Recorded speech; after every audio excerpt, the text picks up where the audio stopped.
আমার জীবনকে পরিবর্তন করার জন্য আমি মনে করি এই বাস্তবিক জীবন, কিছুদিন আগে লোকটি ভদ্রলোক মারা গিয়েছে, আমার জীবনকে পরিবর্তন করার জন্য এটি আমার জন্য যথেষ্ট ছিল। আমি তখন ঢাকা বিশ্ববিদ্যালয়ের সিচুয়েশন হলে পড়ি। আমাদের একজন নাইট গার্ড ছিলেন, তিনি সারা ধরে নাইট ডিউটি দিতেন। একদিন দেখলাম সকালে উনি পিঠা বিক্রি করছেন। তা আমি বললাম, মামা আপনি সারা ধরে নাইট ডিউটি দিলেন, ঘুমান নাই, সকালে পিঠা বিক্রি করছেন, আপনি ঘুমাবেন কখন? বলছে, মামা আমার জন্য দোয়া করবে, আমার ছেলেটা এসএসসিতে প্লাস পেয়েছে, এসএসসিতে যদি প্লাস আমার ছেলেকে আমি ঢাকা মেডিকেলে ভর্তি করবো। আমার খুব স্বপ্ন আমার ছেলেরা ঢাকা মেডিকেলে পড়বে, আর আমি রাতে ঘুমাইতে পারি না, এই চাকরি করবো না। তা আমি বললাম, মামা ছেলেকে ধর্মকর্ম শিখান্ত। বলছে, মামা আসলে আমার ছেলেটা ভালো ছেলে, আমার ছেলে এমনি নামাজ কম, আমার ছেলের ভালো ছেলে। আমি বললাম, তারপরে ছেলেকে একটু ধর্মকর্ম শিখাবেন। কিছুদিন যাওয়ার পরে দেখলাম মামা দুপুরে ফল বিক্রি করে। তা আমার মামা সারা দিন নাইট ডিউটি দেন, সকালে পিঠা বিক্রি করেন, দুপুরে ফল বিক্রি করেন, আপনি ঘুমানটা কখন?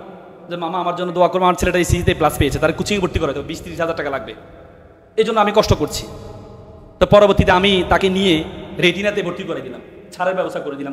রেটিনা এবং ফোকাস তোমরা জানো গরিব স্টুডেন্টদের জন্য একটা থাকে, স্টুডেন্ট ফান্ড থাকে, যেটা গরিব স্টুডেন্টদের জন্য তারা এটা রাখে, তাদের যে যে লাভ পড়ে সে লাভ থেকে গরিব স্টুডেন্টদের জন্য তারা এটা রাখে। এবং ফোকাস রেটিনা যারা শিক্ষকতা করে তাদের টাকাও খুব কম দেওয়া হয় শিক্ষকদেরকে, শুধুমাত্র ওই সহযোগিতাটা করার জন্য। এবং যারা ক্লাস নেয় তারাও মনে করে যে আমি একটা মানবিক জায়গায় ক্লাস করাচ্ছি, যাতে আমার একটা অংশ, আমার ক্লাসের যে একটা অংশ, এই অংশ একটা ফান্ড একটা গরিব স্টুডেন্টের কাছে যায়। পরবর্তীতে আমি তাকে রেটিনা ভর্তি করে দিলাম। কিছুদিন যাওয়ার পরে একদিন মামা আমার ওই মিষ্টি নিয়ে আসলো।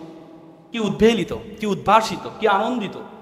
একটা সন্তানের আনন্দে এত আনন্দিত হতে আমি কখনো দেখি নাই। বলে যে, মামা আমার ছেলে ঢাকা মেডিকেলে চান্স পেয়েছে। তার আনন্দ দেখে আমি সেদিন অবাক হয়ে গিয়েছিলাম, এত আনন্দিত মানুষ হতে পারে।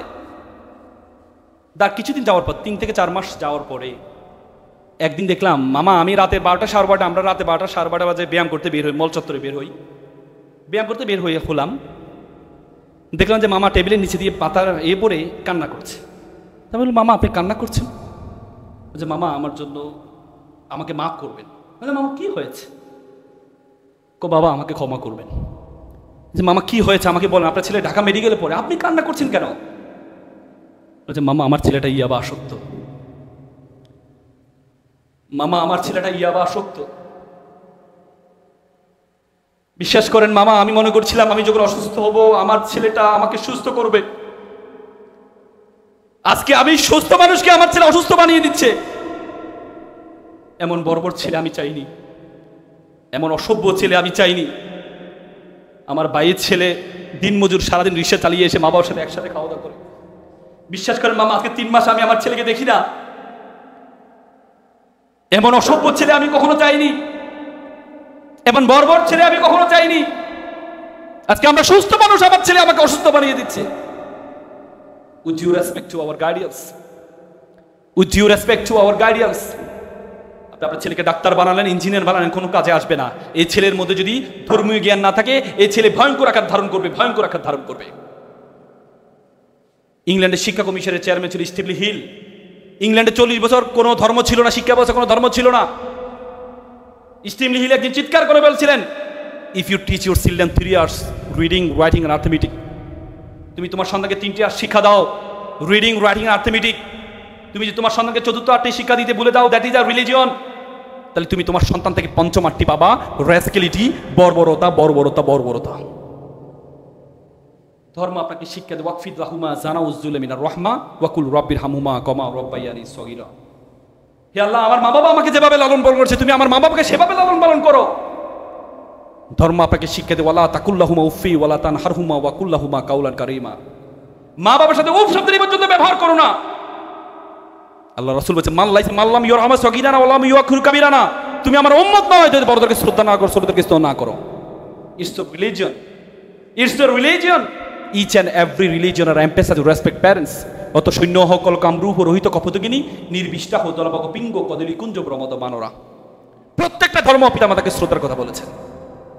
সুতরাং আপনারা এখানে যারা আছেন, অভিভাবক যারা আছেন, আপনি আপনার ছেলেকে, আপনার মেয়েকে, যে ধর্মে আপনি বিশ্বাসী, মনে রাখবেন, যে মন্দিরে যায়, যে মন্দিরে যায় না তার চেয়ে সে ভালো মানুষ।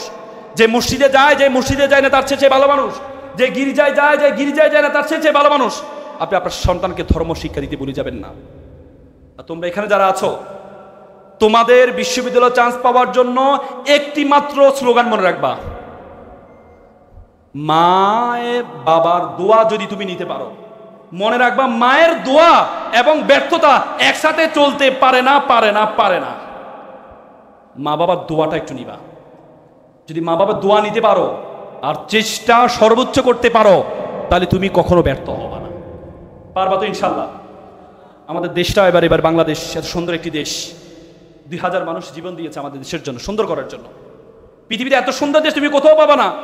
I have visited 26 states all over the world. আমি পৃথিবীর 26টা দেশে গিয়েছি। একদিন থেকেছি, 2 দিন থেকেছি, আমার অন্যরকম ভালোবাসা তৈরি হয়েছে বাংলাদেশের জন্য। পৃথিবীতে এত সুন্দর দেশ তুমি কোথাও। আমি কিছু আগে রাশিয়া গিয়েছিলাম, নামাজ পড়ার জন্য অজু করব, অজু করতে গিয়ে আমার আঙ্গুল ফেটে, -25 ঠান্ডা, আমার আঙ্গুল ফেটে রক্ত বের হয়েছে। এত সুন্দর দেশ কোথাও পাবা না। কোথাও গরম, কোথাও ঠান্ডা, কখনো বৃষ্টি। এত সুন্দর দেশ তুমি কোথাও পাবে না। জন অফ কেনেডি বলছে, you don't ask what country can do for you, you can ask you can do for you country. তুমি জিজ্ঞেস করো তোমার দেশ তোমাকে কি দিয়েছে, বরং তুমি জিজ্ঞেস করো তুমি তোমার দেশের জন্য কি করছো। সুতরাং আমরা বিশ্ববিদ্যালয়ে চান্স পাবো, বিশ্ববিদ্যালয়ে ভর্তি হব, কিন্তু সৎযোগ্য দেশপ্রেমিক নাগরিক হয়ে এই দেশকে সম্পদে পরিণত হবে ইনশাল্লাহ। পারবা তো ইনশাল্লাহ? শিক্ষার্থী যারা আছে সবাই একটু দাঁড়াও, তোমরাও দাঁড়াও, ওই পাশে যারা আছে তারাও দাঁড়াও। সামনে হাত নাও, সামনে হাত নাও।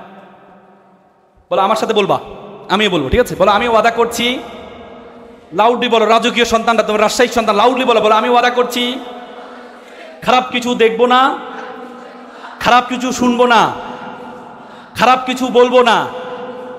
যে মুখে ডাকি মা, সে মুখে মাদক না। মানুষের মতো মানুষ হব, বিশ্ববিদ্যালয়ে চান্স পাবো, নিজের দেশকে নিজেই গড়ব। আবার বলো আমি ওয়াদা করছি খারাপ কিছু দেখবো না, খারাপ কিছু শুনবো না, খারাপ কিছু বলবো না। যে মুখে ডাকি মা, সে মুখে মাদক না। মানুষের মতো মানুষ হব, পিতামাতাকে শ্রদ্ধা করব, বিশ্ববিদ্যালয়ে চান্স পাবো, নিজের দেশকে নিজেই গড়ব। তোমরা যারা ছোট্ট শিশু, বড় হবে ঠিক, তোমরা হবে শিল্পী, কবি, লেখক, বৈজ্ঞানিক। আজকে যারা ফুলের কলি, কালকে হবে ফুল, তোমরাই দূর করবে এই